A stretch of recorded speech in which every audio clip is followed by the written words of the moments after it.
مسیح کے ساتھ ایک ہونا یہ سیریل ہے۔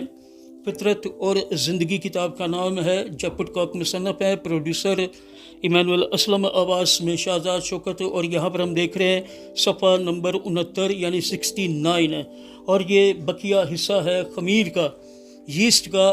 دس is the remaining part of the yeast. ان عبارتوں میں خمیر کو بدکاری اور عداوت،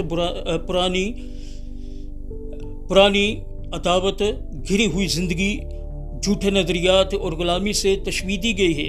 روحانی طور پر خمیر گناہ کی موجودگی ہے جو پھیلتا ہے اور انسان کو غلامی کی طرف لے جاتا ہے، پوری طرح خراب کر دیتا ہے۔ واو!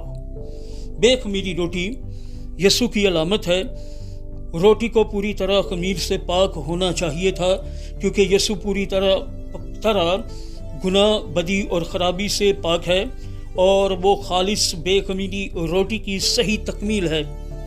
فسح کی روٹی خمیر کے بغیر کھائی جاتی تھی، کیونکہ عبرانیوں کو مصر سے بہت جلدی نکلنا تھا، اور اس کی علامت ہے کہ خدا اپنے لوگوں کو بلا رہا تھا تاکہ وہ اپنے گناہ کی غلام زندگیوں کو فیل فور چھوڑ دیں، اور عبرانیوں نے خمیر سے چھٹکارا حاصل کیا کیونکہ وہ مصر سے نکل رہے تھے۔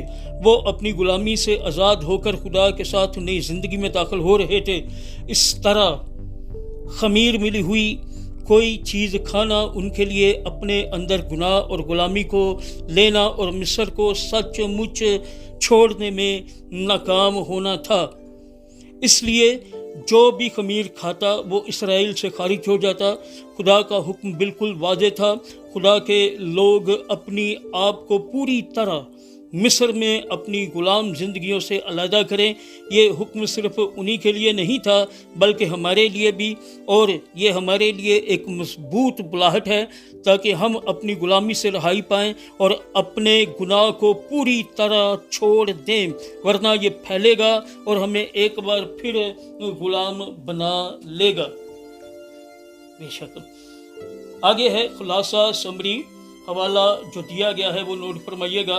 پہلا کرنتھیوں ہے 10 باب ہے 11ویں آیت ہے، اور خداوند کے کلام میں یوں لکھا ہے، یہ باتیں ان پر عبرت کے لیے واقع ہوئیں اور ہم آخری زمانہ والوں کی نصیحت کے واسطے لکھی گئی۔ خداوند کے پاک کلام کے پڑھے سن جانے پر اس کی برکت نازل ہو، سب کہیے گا آمین۔ خداوند کا شکر ہو۔